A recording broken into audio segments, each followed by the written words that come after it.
Okay, we refer to Smith reference book, okay, on the Pi Foundation, okay. So, okay, Smith has explained, okay, the function of the Pi Foundation. Okay, to transmit a foundation load to a solid soil stratum to support foundation by friction of pi against the soil, to resist a horizontal uplift load, to compact a loose layer of granular soil. Okay, so classification of pile. Okay, we have here end bearing type and also skin frictions. Okay, and there will be a combination between end bearing and skin frictions. Okay, so this is example of the end bearing where the tip of the pipe reach what we call a hard layer.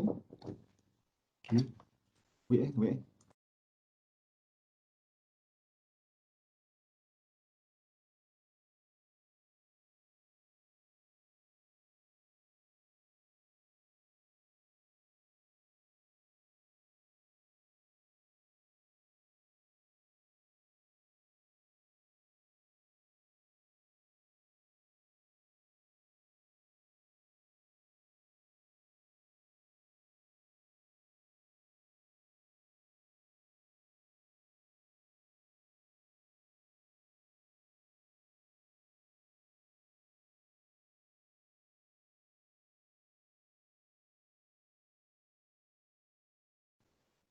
Okay, then we have a friction which is rely on the skip of the pile.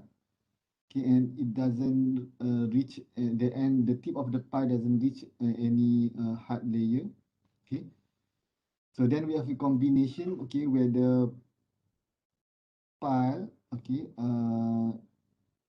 installed in the soft and the firm, also we cannot consider as a hard layer. So this firm also provide for the a partial end bearing, and also the skin of the pile also act as a friction pile as well. Okay. So this is the installation of the pile, what we call as a span pile, okay, or driven pile. Okay, so either use the concrete, timber, steel, okay, jet pile, okay, vibrated pile, okay, jet pile, screw pile, okay. So this is a driven and cast in place. Okay, this is what we call as west shell pile. I also not familiar on this type of pile, Frankie pile. Okay, so then we have a bow. Okay, so this is the installation of the Frankie pile where the what we call the end of the pile, okay, has a very large area. Okay, then we have a bore and cast in situ pile, a bore pile. Okay, then the last one, there are methods they call as a CFA, continuous flight auger pile. Okay, okay, determination of the end bearing, the bearing capacity of the pile by load test. Okay, so this is the method to carry out for the uh, maintain load test or pile load test. Okay, so this I guess this for a very low capacity. Okay, so this is for a very large capacity where they use the cantilever system. Okay, so this is they construct a columns, and then they have a beams, and then they use a jack system.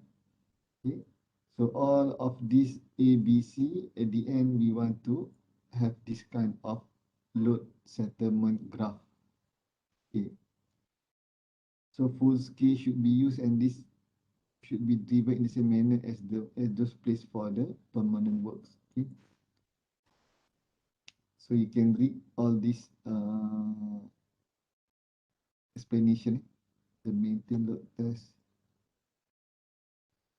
constant determine of bearing capacity of pi by some mechanic. Okay, so this is the equation that we have discussed previously. Okay, we have a QU equal to QB plus QS. Okay, so this is based on the Mayer-Hoff equation where we have a QB equal to NC and times with what we call as CB and also AB. Okay, so this is for the end bearing type under cohesive, or in the Euro code they call as a undrained.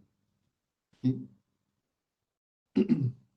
While for the what we call it for the skin friction, okay, in this example they use the alpha uh, equation. Okay, so alpha Cu times AS. Okay, so that is for the what we call as for the uh, skin friction for the clay cohesive material. Okay, so this example they use the alpha, and previously we also learned on the lambda and also the beta. Okay, so then we have a cohesionless soil. Okay, for the bearing cap and bearing.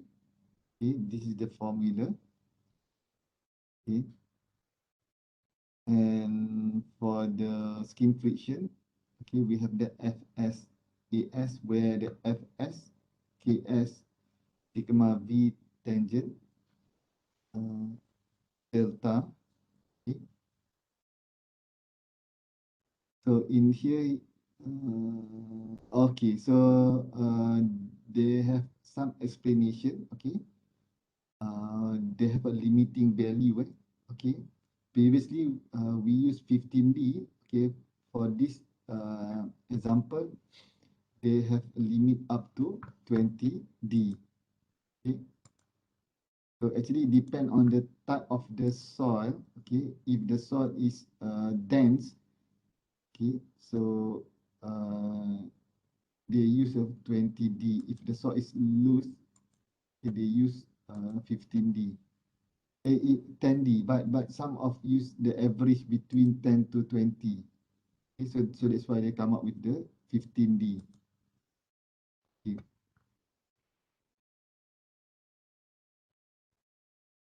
So this is the friction between soil and any pile material. So the delta is for the steel they use 20, for timber 75% from the fee. Sorry, concrete, while for timber is 67% from the fee. Okay. Okay. The maximum okay 10 to 20D. Basic saja. Okay, formula average of. Okay. So determination of pi using the in situ. Okay, as we have discussed previously, either use the CPT or SPT and value. Okay, so this is for the driven pile for sand. Okay, for the end bearing. Okay, for the bow pile. Okay,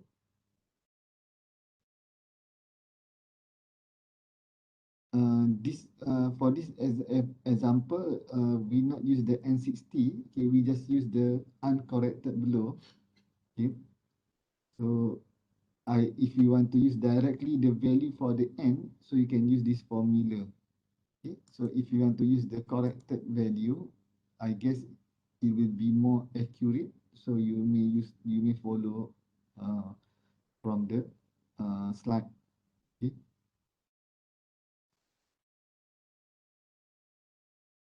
Okay, this is based on the cone or CPT. Okay.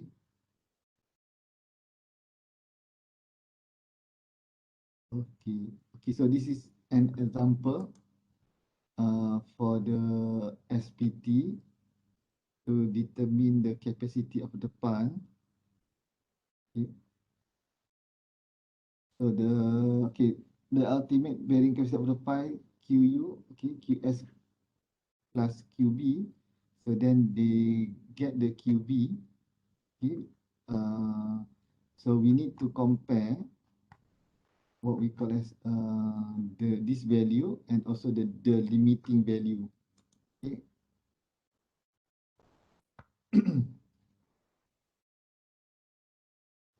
Then we can get the value for the QB. Okay. Uh, where the formula is 40 times N times D over V. Okay. So 40 times 40 times D, penetration in gravel. Okay. So this is under dense sand. Okay. So we look on the D, what is the explanation on the D, embedded length of pipe in the end bearing stratum. Okay.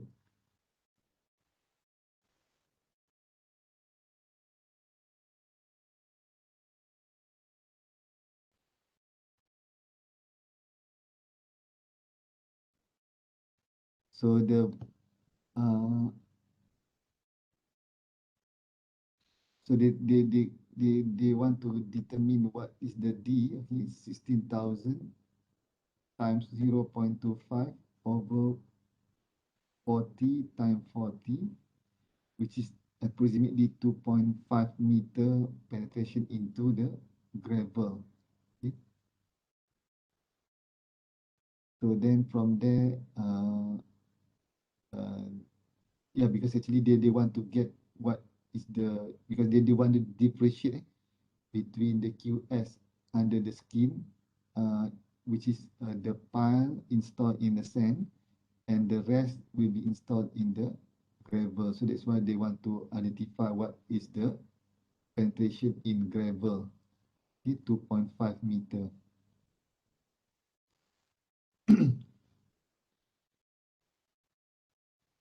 So then the QU is the value of the total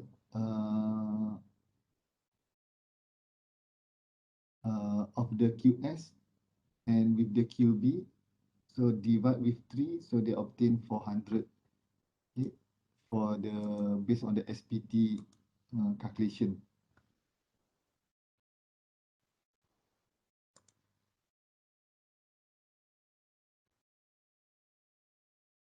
Okay, so for this case, they use a different factor safety, okay, where they use a higher factor safety for the end bearing and 1.5 for the factor safety for the skin friction.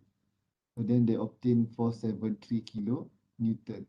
Either we use a total factor safety, or we can differentiate between factor safety under end bearing or factor safety for the skin friction. So this is an explanation on the negative skin friction. Okay, so actually it rely on the type of the material. Okay, so if a soil subside or consolidate around a ground of pile, this pile will tend to support the soil, and there can be considerable increase in the load on the pile. Okay, the main cause of this state of affair are that bearing pile have been driven into recently placed field.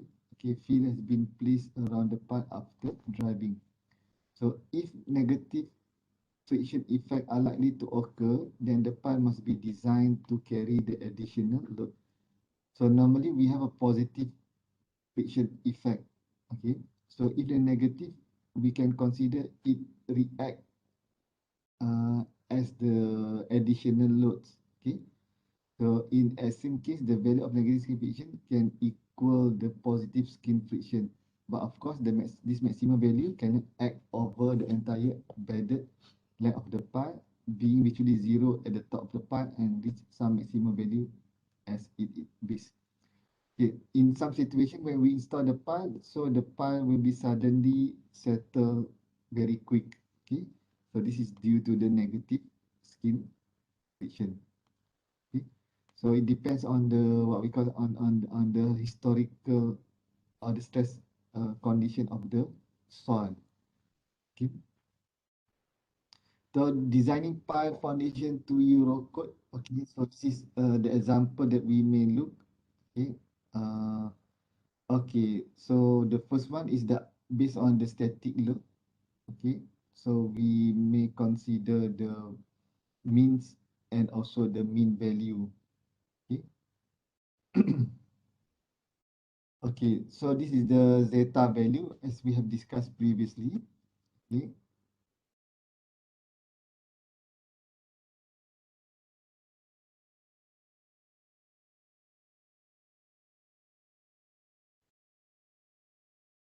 Okay, then we may apply with the partial factor safety. Okay, in the table for the what we call uh for the EC7 approach one. Okay, okay, so this is the approach one that we may use. Okay, based on the RBK and also on the shaft resistance. Okay, so this is based on the static load test, but this is based on the normal calculation.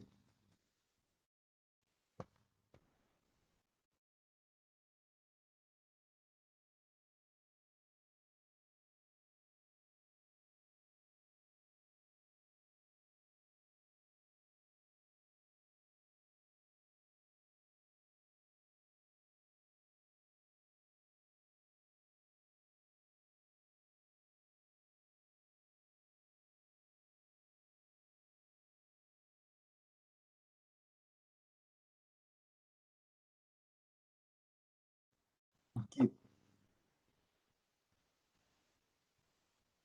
okay, so okay, then we move to the example. Okay, so this is based on the static load test. We have four tests. Okay, under the maintain or static load test. Okay, test one, test two, test four. Okay, so then for the mean value. Okay, so the mean is the average. Okay, so then we obtain 396. Okay, while for the mean 365. Okay, which is the lowest value, the minimum value. Okay, so based on the zeta, okay, we have here four tests. So then we look on the zeta 1 and zeta 2. Okay, so for the mean, okay, the average, so we need to divide with 1.1, while for the minimum we need to divide with 1.0. Okay, so then we obtain 360 and 365. Okay, for the minimum. Okay, so in that case, okay, we use the minimum value. Okay, in our next calculation. Okay, so characteristic for the base resistance. Okay, based on this. Uh,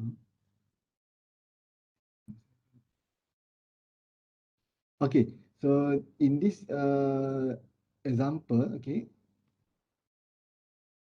they assume that the ratio of the base resistance to the shaft is 3 to 1. So means that 3 is come from the base and 1 is come from the shaft. Okay, so means that 0.75 is come from the base and 0.25% is come from the shaft. Means that 360 should multiply with 75% and 360 should be multiplied with 25% to estimate the shaft resistance,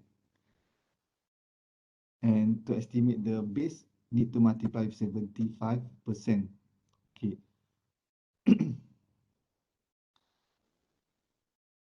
Okay, by using the design approach one, okay, combination one, okay, partial factor set R1 is used. Okay, so multiply with divide with 1.15. Okay, so for the base, okay, we look on this. Okay, so in this case, bore pile. This is bore pile. Okay. So for the bore pile R1, okay. We need to refer to base and also to shaft. Okay. So 1.25 is on for the base and one is on the shaft. Okay, 306. Okay. So then for the partial factor set R4 is used. Okay. So 360 over 1.5 equal to 240. Okay. And a combination of 238, a combination of 270 over 1.6 plus 90 over 1.3 is equal to 236. Okay. So the design composite resistance of the ground is those determined, okay, as 238. Okay, so because we have 240, 238, 313 and 306. So at the end, we use 138 as the mean value. Okay. So the ultimate consequence, okay, this is based on the ground test, okay, which is based on the SPT, okay, or CPT. Okay. This is the what we call as the number of the test for the zeta and zeta 4. Okay. Okay, 10 meter long by 0.7 centimeter diameter CFA is to be found in the uniform clay. The following tests were established in geotechnical site. So they have a, for example, four borehole. Okay, so then they get the value. Okay, for the shaft and also for the base. Okay, for the mean and also for the base. Okay, the PA we carry a permanent absolute of 500 kilonewton, include the self weight of the PA and the applied transient variable area load of 150. Okay, check the bearing resistance in the according with if Euro Code 7, design approach 1, but establish the magnitude of the overall design factor, assume NC and gamma, alpha 0.7. Okay. So this is the calculation, and this is the area base.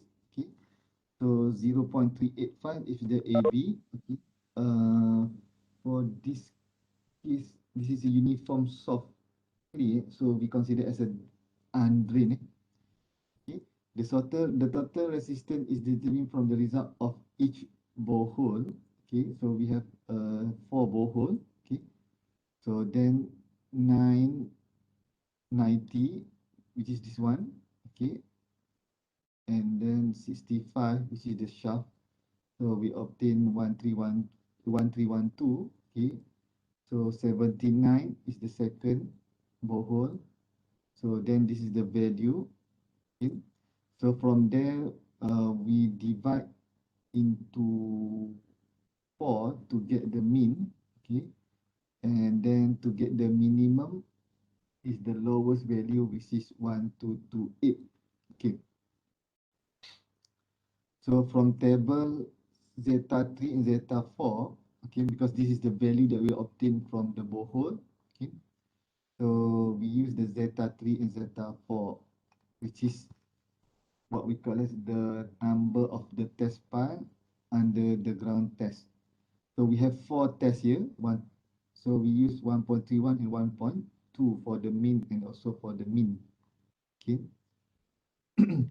So then this lower taken is okay. Therefore, using the zeta 4, okay, which is the lowest one, okay, the characteristic base resistance 9 times 79, which is from the borehole 2, 79, okay,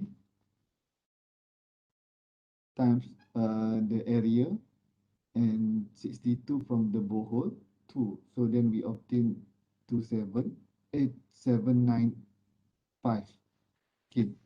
So by using the combination of 1, okay,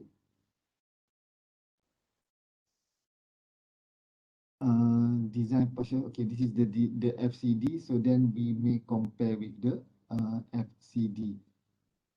Sorry, RCD. So we obtain 1.11. So it's greater than 1.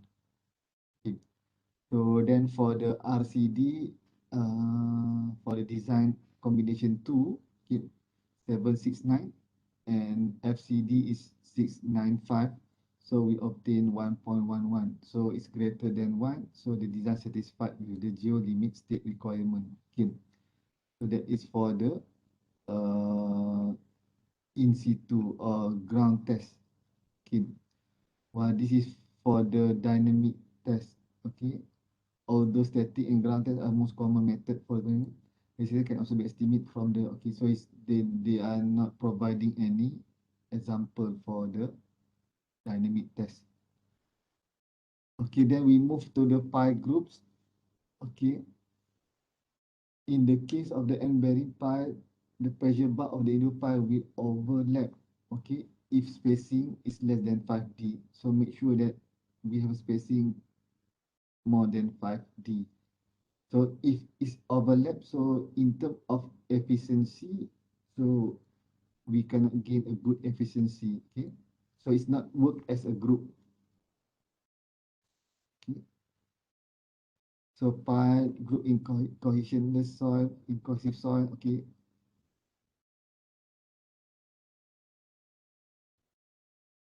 okay. So this is the assumption of the block failure. Okay, rather than we calculate based on isolated pile or single pile. Okay.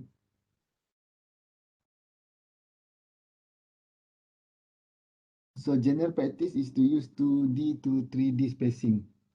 Okay, settlement effect in the pile groups. Okay, so this is um, um, estimation to calculate for the settlement of the pile groups, which is I not discussed in this example. Okay, so this is just for exercise. Okay, so I guess that's all for the pile. Okay, uh, and the example of the pile. Okay, actually only based on the what we call as on the static load test and also ground test result. Okay. So I will share for another example, okay, which is related to the calculation based on the uh, theoretical design, okay, in the e-learning. Okay, but before that, I will attach in your WhatsApp. Okay. Okay. Let me find first the example. Example on the.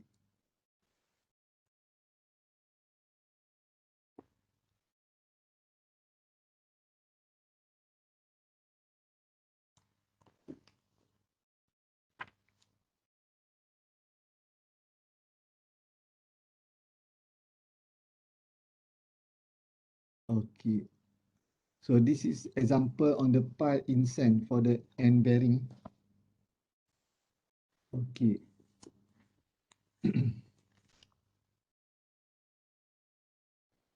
So this is pile for the skin resistant. Okay, then we can get the value. Okay. So I share this in your e-learning letter. Sorry, in learning and also in your WhatsApp. So a concrete pile is 16 meter in length and 410 millimeter square in cross section.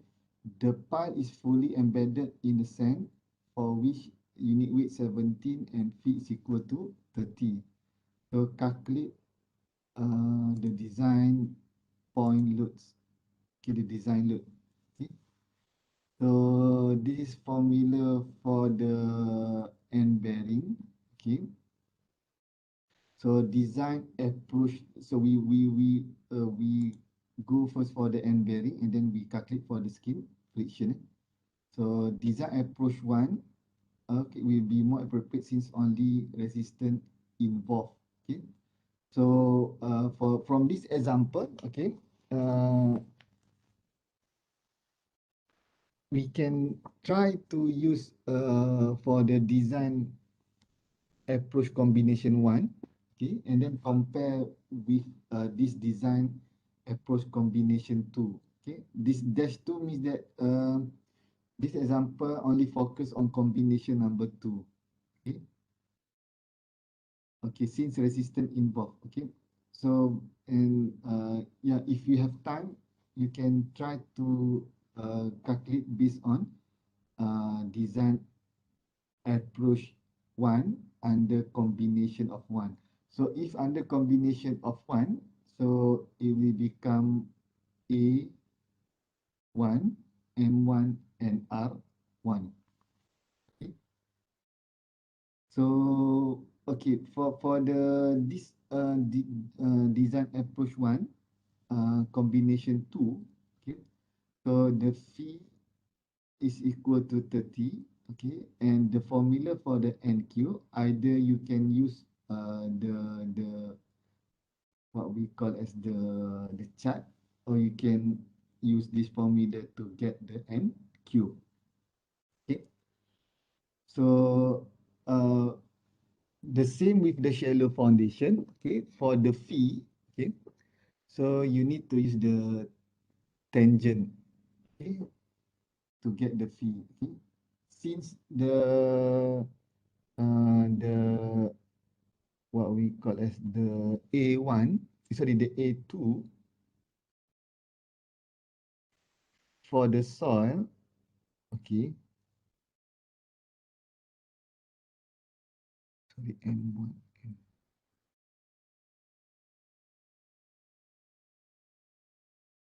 okay, is equal to, okay. So because they use the M1, because they use the M1, so the soil tangent should divide with 1, so nothing different. So it should be tangent 30.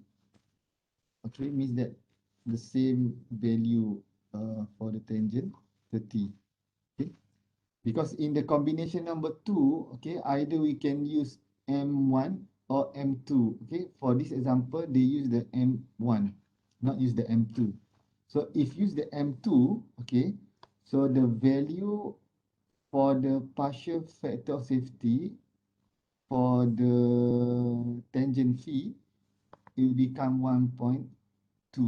Okay, let me show again.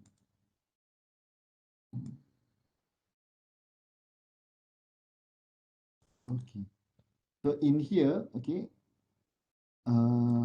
either you want to use M1 or M2.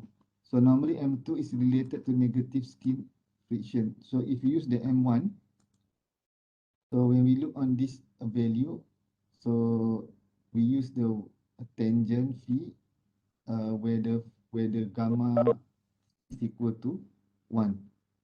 If you use the M2, so we need to divide with the 1.25, okay, for the phi.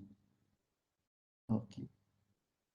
So then from there, then also we calculate for the NQ, okay, which is 18.39. Okay. So 1.87 is based on the driven pile. Okay, for this is driven pile.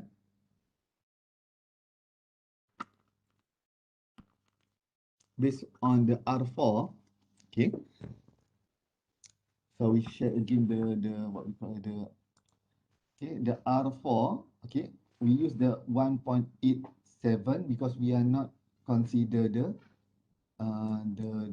the settlement analysis or the serviceability limit state. Okay, so we use 1.87 for the base for the driven pile. Okay, so then okay, this is the area 0.41 times 0.41. 60 is the length. 17 is the unit width. Okay, 18 is the NQ. This is the formula. So we obtain 840.8. Okay, for the resistance value. Okay, so in the resistance value, okay, divide with the 1.87 and also multiply with the 1.4, which is the model factor. Okay, so then we obtain 3 to 1.16. Okay,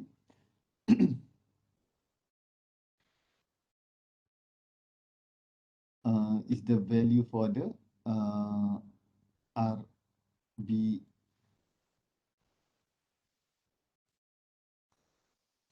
RB sorry, very small. Also couldn't see there. RBD. Okay. Okay.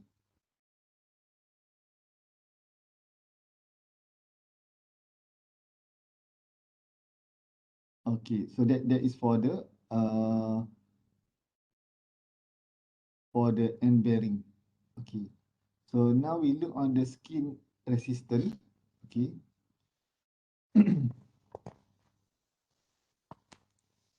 So pi is described in example. Okay. Given KS 1.3. Okay. Friction between pile and soil is 0.8 times phi. Determine the design resistance, okay, with a tangent sigma D 0.445. Okay. So design solution will be more appropriate since only resistance involved. Okay, then for this is the formula for the skin friction. Okay, so 1.3 times 16 times 17 times 0.445 times 0.41 times 4 times 16. Okay.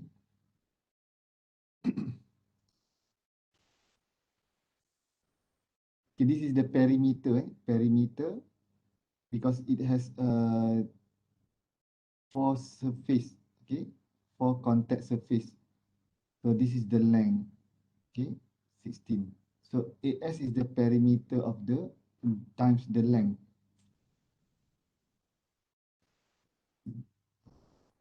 13, the length 16. Okay.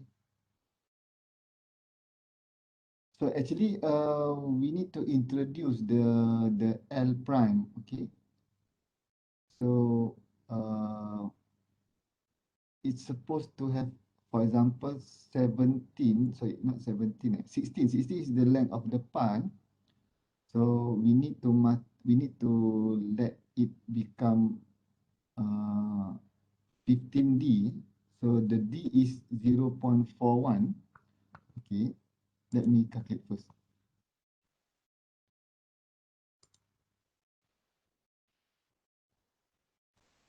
Okay, so suppose the sigma V, okay, or the length should be 6.15. Okay,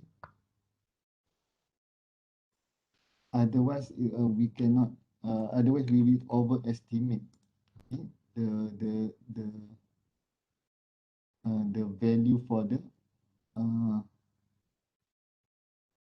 for the skin friction. Okay, but when I asked Prof Ramli, okay, so this is he mentioned that this is a direct example. Okay, so if we follow to the Meyerhof, so we need to let it become need to use 15D. Okay,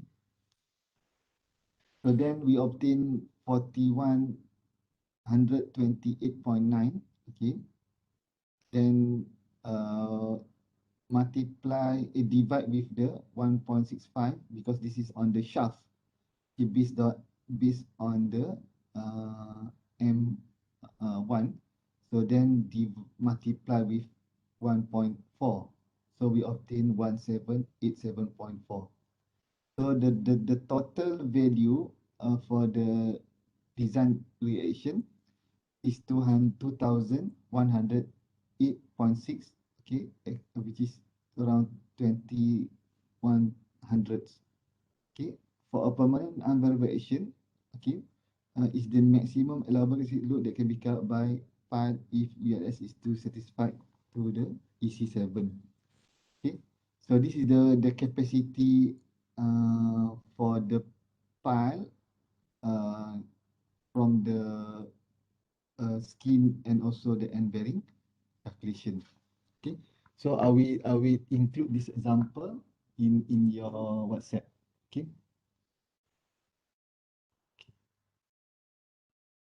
Okay, that's all for today. Okay, so I just want to mention here for the pile, so there will be no question in your final exam. Okay, so only discuss on the shallow foundation under the EC7. Okay. Okay.